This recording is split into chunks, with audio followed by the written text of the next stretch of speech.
மத்தேயுவின் படி நற்செய்தி இது நாசரேத்தின் இயேசுவைப் பற்றிய ஆரம்பகால அதிகாரப்பூர்வ கணக்குகளில் ஒன்றாகும். அவருடைய வாழ்க்கை, அவரது மரணம் மற்றும் அவரது உயிர்த்தெழுதல் புத்தகமே அநாமதேயமானது, ஆனால் ஆரம்பகால நம்பகமான பாரம்பரியம் அதை மத்தேயுவுடன் இணைக்கிறது. 12 அப்போஸ்தலர்களில் ஒருவரான வரி வசூலிப்பவர் என்று இயேசு நியமித்தார். அவர் உண்மையில் உள்ளே தோன்றுகிறார். புத்தகம் தன்னை சுமார் 30 முதல் 40 ஆண்டுகள் வரை அப்போஸ்தலர்கள் வாய்மொழியாக போதித்தார்கள் மற்றும் அவர்கள் இயேசுவைப் பற்றிய நேரில் கண்ட சாட்சியின் விவரத்தை அனுப்பினார்கள். அவர்கள் அனைவரும் மனப்பாடம் செய்த அவரது போதனைகளுடன்.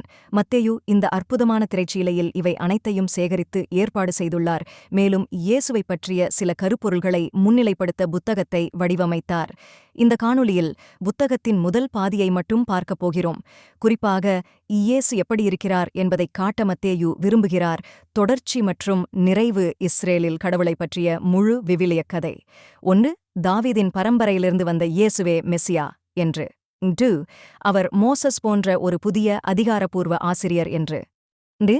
அது மட்டுமல்ல, இயேசு கடவுள் நம்முடன், அல்லது எபிரேய மொழியில் இம்மானுவேல். மேத்யூ இந்த புத்தகத்தை ஒரு அறிமுகத்துடன் வடிவமைத்துள்ளார் மற்றும் ஒரு முடிவு. இவை ஒரு சட்டகம் போல் செயல்படும். இங்கே மையத்தில் 5 தெளிவான பகுதிகள், ஒவ்வொன்றும் ஒரு நீளத்துடன் முடிவடைகிறது. இயேசுவின் போதனையின் தொகுதி. இப்போது இந்த வடிவமைப்பு மிகவும் வேண்டுமென்றே மற்றும் அது ஆச்சரியமாக இருக்கிறது. இது எவ்வாறு செயல்படுகிறது என்பதை பாருங்கள். அத்தியாயங்கள் 1 முதல் 9 வரை அவை மேடையை அமைத்தன. இயேசுவின் கதையை இணைக்கிறேன் பழைய ஏற்பாட்டு வேதங்களின் கதை வரிக்கு. எனவே மத்தேயு இயேசுவைப் பற்றிய வம்ச வரலாற்றை திறக்கிறார். மெசியானிய வரிசையிலிருந்து அவர் எப்படி இருக்கிறார் என்பதை இது எடுத்துக்காட்டுகிறது. தாவீதின் மகன், அவன் ஆபிரகாமின் மகன், அதாவது அவர் எல்லா நாடுகளுக்கும் கடவுளின் ஆசீர்வாதத்தை கொண்டுவரப் போகிறார். அதன் பிறகு இயேசுவின் பிறப்பு பற்றிய பிரபலமான கதை நமக்கு கிடைக்கிறது மற்றும் அனைத்து நிகழ்வுகளும் எவ்வாறு பழைய ஏற்பாட்டு தீர்க்கதரிசன வாக்குறுதிகளை நிறைவேற்றின. தேசங்கள் வந்து மேசியாவை கௌரவிப்பார்கள் என்று, மேசியா பெத்லகேமில் பிறப்பார் என்று. ஆனால் அதற்கும் மேலாக பரிசுத்த ஆவியால் இயேசுவின் கருத்தரிப்பு, அவருடைய பெயர் இம்மானுவேல், அதைக் காட்ட இவை அனைத்தும் ஒன்றாக வேலை செய்கின்றன. இயேசு வெறும் மனிதர் அல்ல, அவர் நம்முடன் கடவுள். கடவுள் மனிதனாக மாறுகிறார். எனவே மத்தேயுவின் 2 முக்கிய கருப்பொருள்களை நீங்கள் இங்கே அறிமுகத்தில் பார்க்கலாம். 1. அவர் தாவீதின் வம்சத்தைச் சேர்ந்தவர். 2. அவர் இம்மானுவேல். ஆனால் இயேசு எப்படி ஒரு புதிய மோசேயாக இருக்கிறார் என்பதை மத்தேயுவும் காட்ட விரும்புகிறார். எனவே மோசேயைப் போலவே இயேசுவும் எகிப்திலிருந்து வெளியே வந்தார்.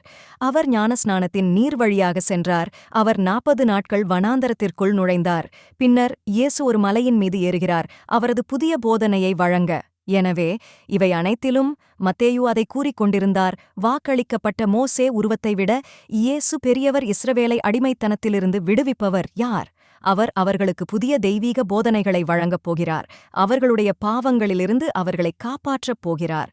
கடவுளுக்கும் அவருடைய மக்களுக்கும் இடையே ஒரு புதிய உடன்படிக்கை உறவை கொண்டு வரவும் இந்த மோசேயும் இயேசுவும் இணையாக விளக்குகிறது. மத்தேயு ஏன் புத்தகத்தின் மையத்தை அவர் செய்த விதத்தில் கட்டமைத்துள்ளார். இந்த 5 முக்கிய பகுதிகள் முன்னிலைப்படுத்துகின்றன. இயேசு ஒரு ஆசிரியராக இருந்தார் மற்றும் அவர் ஒரு இணையாக உருவாக்கினார். இயேசு ஒரு ஆசிரியராக மோசேயின் 5 புத்தகங்களுக்கு இணையாக இருக்கிறார். இயேசு புதிய அதிகாரப்பூர்வ உடன்படிக்கை ஆசிரியர். தோராவின் கதை வரியை யார் நிறைவேற்றப் போகிறார்கள்? இப்போது முதல் பகுதியில் அத்தியாயங்கள் 4 முதல் 7 வரை இயேசு கடவுளுடைய ராஜ்யத்தின் வருகையை அறிவிக்கும் காட்சியில் அடியெடுத்து வைக்கிறார். இது உண்மையில் முக்கியமானது. ராஜ்யம் சாராம்சத்தில் கடவுளின் மீட்பு நடவடிக்கை பற்றியது. அவருடைய முழு உலகமும் அது ராஜா இயேசுவின் மூலமாக நடக்கிறது. இயேசு தீமையை எதிர்கொள்ள வந்துள்ளார். குறிப்பாக ஆன்மீக தீமை மற்றும் பேய் அடக்குமுறை மற்றும் நோய் மற்றும் இறப்பு, அதன் முழு மரபு. இயேசு மீட்க வந்துள்ளார். கடவுளின் ஆட்சி மற்றும் உலகம் முழுவதும் ஆட்சி. புதிய ஒன்றை உருவாக்குவதன் மூலம் விரும்பும் மக்கள் குடும்பம் அவருடைய போதனைகளுக்கு கீழ்ப்படிந்து அவரை பின்பற்றுங்கள் மற்றும் அவரது ஆட்சியின் கீழ் வாழ்கின்றனர். எனவே இயேசு மக்களை குணப்படுத்தி உருவாக்கத் தொடங்கினார். ஒரு இயக்கம், ஒரு சமூகம். அவர் தன்னை பின்பற்றுபவர்களை வெளியே அழைத்துச் செல்கிறார், மலை அல்லது ஒரு மலைப்பகுதி, மற்றும் அவர் தனது முதல் பெரிய தொகுதியை வழங்குகிறார். கற்பித்தல் பாரம்பரியமாக மலை பிரசங்கம் என்று அழைக்கப்படுகிறது.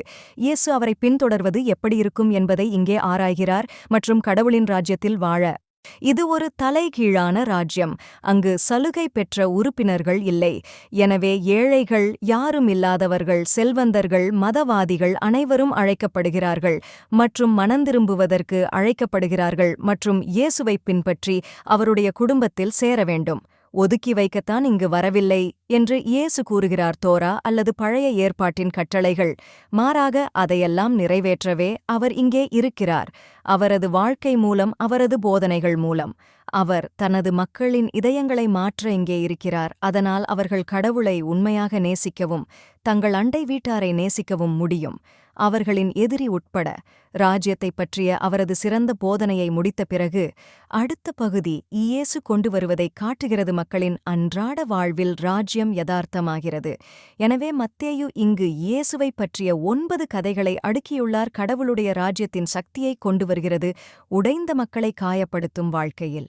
3 கதைகள் கொண்ட 3 குழுக்கள் உள்ளன. அவை அனைத்தும் நோய்வாய்ப்பட்ட நபர்களைப் பற்றியது, அல்லது உடைந்த உடல்கள், அல்லது அவர்கள் ஆபத்தில் உள்ளனர்.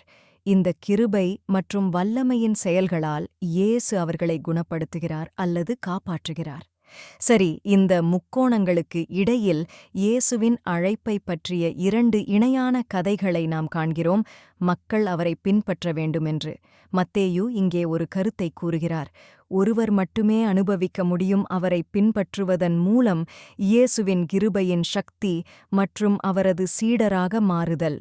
இப்போது மத்தேயு காட்டிய பிறகு இயேசுவின் மூலம் ராஜ்யத்தின் வல்லமை, இயேசு அனுப்புவதன் மூலம் தனது எல்லையை நீட்டுகிறார். போகப் போகும் 12 சீடர்களும் அவர் செய்து வந்ததைச் செய்கிறார்கள். இது கற்பித்தல் அத்தியாயம் 10 இன் 2வது பெரிய தொகுதிக்கு வழிவகுக்கிறது. இங்கே இயேசு தனது சீடர்களுக்கு எவ்வாறு அறிவிப்பது என்று கற்பிக்கிறார். ராஜ்யம் மற்றும் அவர்கள் செய்தவுடன் என்ன எதிர்பார்க்க வேண்டும்? இஸ்ரவேலர்களில் பலர் இயேசுவை அவருடைய சலுகையில் ஏற்றுக்கொள்கிறார்கள் ராஜ்யத்தின். ஆனால் இஸ்ரேலின் தலைவர்கள் அவர்கள் இல்லை. அவர்கள் நிறைய இழக்க நேரிடும். அவர்கள் மனந்திரும்பி இயேசுவின் சீடர்களாக மாறினால். எனவே அவர்கள் தன்னை நிராகரிக்கப் போகிறார்கள் என்று இயேசுவுக்கு தெரியும். அவரை பின்பற்றுபவர்களை துன்புறுத்தவும் அது சரியாக இருக்கிறது. என்ன நடக்கும்?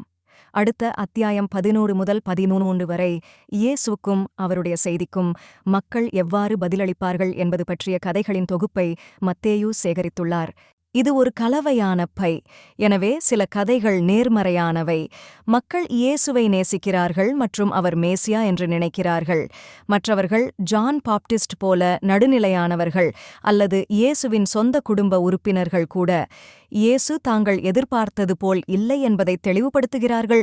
அப்போது உங்களுக்கு இஸ்ரவேலின் தலைவர்கள் இருக்கிறார்கள். அவை முற்றிலும் எதிர்மறையானவை. உங்களிடம் பரிசேயர்களும் பைபிள் அறிஞர்களும் உள்ளனர். அவர்கள் அனைவரும் சேர்ந்து இயேசுவை நிராகரிக்கிறார்கள். அவர் ஒரு தவறான ஆசிரியர் என்று நினைக்கிறார்கள். மக்களை வழிகெடுக்கிறான். அவர் நிந்தனை செய்பவர் என்று நினைக்கிறார்கள். இந்த உயர்ந்த கூற்றுகளில் அவர் தன்னை பற்றி கூறுகிறார். ஆனால் இயேசு இந்த பலதரப்பட்டவற்றால் ஆச்சரியப்படவோ அல்லது தூக்கி எறியப்படவோ இல்லை. பதில்கள். உண்மையில் அவர் பாடம் 13 கற்பித்தலின் 3வது தொகுதியில் கவனம் செலுத்துகிறார். இங்கே மேத்யூஸ் இயேசுவின் சிலவற்றைச் சேகரித்தார். ராஜ்யத்தைப் பற்றிய உவமைகள். ஒரு விவசாயியைப் போல 4 வகையான மண்ணில் விதைகளை வீசுதல், அல்லது ஒரு கடுகு விதை பற்றி, அல்லது ஒரு முத்து அல்லது புதைக்கப்பட்ட புதையல். இந்த உவமைகள் கதைகளின் வர்ணனை போன்றது. நீங்கள் 11 மற்றும் 12 அத்தியாயங்களில் படித்தீர்கள். சிலர் இயேசுவை உற்சாகத்துடன் ஏற்றுக்கொள்கிறார்கள். மற்றவர்கள் அவரை நிராகரிக்கிறார்கள். ஆனால் கடவுளுடைய ராஜ்யம் இறுதி மதிப்புடையது. அது இருக்காது. இந்த தடைகள் அனைத்தையும் மீறி பரவுவதை நிறுத்துங்கள். எனவே இது மத்தேயுவின் படி நற்செய்தியின் முதல் பாதி. இப்போது இந்த அத்தியாயங்களை நீங்கள் படிக்கும்போது இன்னும் சில விஷயங்களை கவனிக்க வேண்டும். மத்தேயு இயேசுவை முன்வைக்கிறார். நினைவில் கொள்ளுங்கள், பழைய ஏற்பாட்டு கதை வரிகளின் தொடர்ச்சி மற்றும் நிறைவு என. எனவே பழைய ஏற்பாட்டு வேதங்களிலிருந்து மேற்கோள்களில் அவர் எவ்வாறு நெசவு செய்கிறார் என்பதைத் தேடுங்கள். நீங்கள் கண்டுபிடிப்பது என்னவென்றால் அவை கதையின் மூலோபாய புள்ளிகளில் வைக்கப்பட்டுள்ளன. இது பற்றி மேலும் விளக்குகிறது இயேசு மற்றும் அவரது அடையாளம். எனவே இவற்றை பார்க்க நேரம் ஒதுக்குங்கள். குறிப்புகள் மற்றும் அவற்றின் பழைய ஏற்பாட்டு சூழலில் அவற்றை படிக்கவும் மற்றும் பெரும்பாலும் நீங்கள் மிகவும் சுவாரஸ்யமான இணைப்புகளை கண்டுபிடிப்பீர்கள்.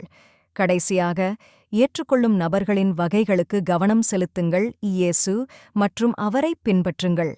பெரும்பாலும் மக்கள்தான் என்பதை நீங்கள் பார்ப்பீர்கள். முக்கியமில்லை அவர்கள் மதச்சார்பற்றவர்கள்.